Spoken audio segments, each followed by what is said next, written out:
Hey there, happy day. How on earth can being in dire straits help you to supersize and grow your business? Sharon Horne-Ellstrom here, drinking out of my puppy dog mug in my cozy robe and thinking about the expression in dire straits. The expression, it's a very old expression. It was popular and it came about in the 1500s, although it wasn't documented back then. It's been around for centuries, right? Centuries, not decades, centuries. So it's an expression that definitely impacts all of us, some of us more than others, and I'll explain why in a second. In dire straits comes from the sailing, not industry, I guess, from sailors back in the day when sailors had to go through narrow straits, narrow, treacherous waters. A strait, of course, is a narrow body of water that connects two bigger bodies of water. And when sailors had to sail through dangerous waters or narrow straits, that could be treacherous, it could be dangerous, and so the expression caught on in dire straits.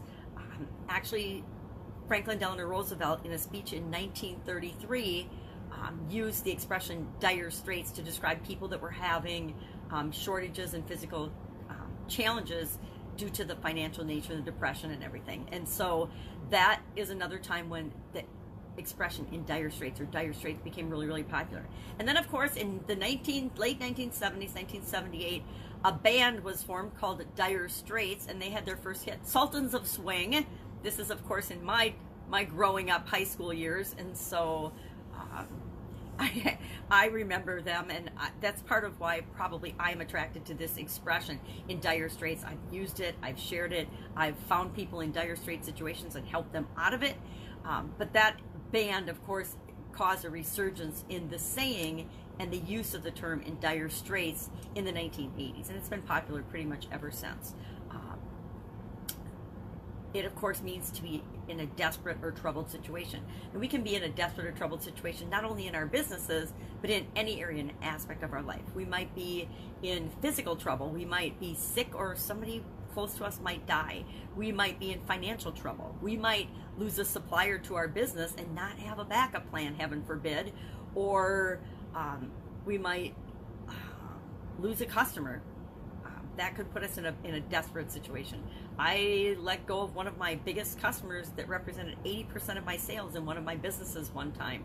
And I really feared that would leave that business in dire straits, and it turned out to be just the opposite. But of course, when we're afraid of something, we feel like we don't have any choices. And when we feel like we don't have any choices, we feel like we are in dire straits, like we're in a desperate, troubled situation. Relationships ending can sometimes leave us feeling like we're in dire straits. But how does all of this help us to grow and build and supersize our business? Well, to me, when I feel like I'm in a tight spot, or I'm challenged, or when there's massive difficulties, I don't see them as difficulties. I see them as opportunities. If I am in a tough situation, in a really challenged spot or a dire strait, it forces me to be creative and find solutions to problems that I otherwise wouldn't have to find solutions for. It gets us out of the complacency that a lot of other people in our industries are often in, and forces us to come up with better solutions to serve people better than we would have otherwise, and then to share the solutions that we come up with other people, so that we're not just finding a solution that works for us. We're realizing that the obstacles that we go through are actually the way to serve other people better. They're the way to find our genius zone. They're the way for us to do what it is that we're here to do in this world. So to me, being in dire straits or facing challenges and obstacles and difficulties, that's how we learn, that's how we grow, that's how we create something different that the world needs and that so many people in this world need, serving them better and growing and building and supersizing our business. So as much as we might try to stay out of being in dire straits, try to play it safe and stay on the straight and narrow proven path, as we do that, as we stay in that zone of mediocrity, we get lost in the shuffle of all the other businesses that are doing similar things to what we're doing.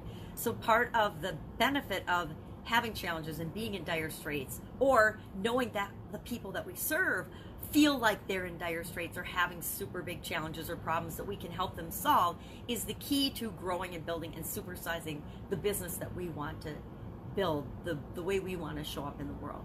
So instead of fearing our challenges and fearing those tough situations and those tough decisions, let's lean into them to find the solutions that help us to create something unique and different and special and amazing to make this world a better place. That's it. Have an absolutely amazing day. I want to say I hope you're in dire straits in some way today, in a positive way, to look for opportunities and to be open to possibilities. Otherwise, I don't want you to be in dire straits. I want you to have an amazing, prosperous, tremendous business and life.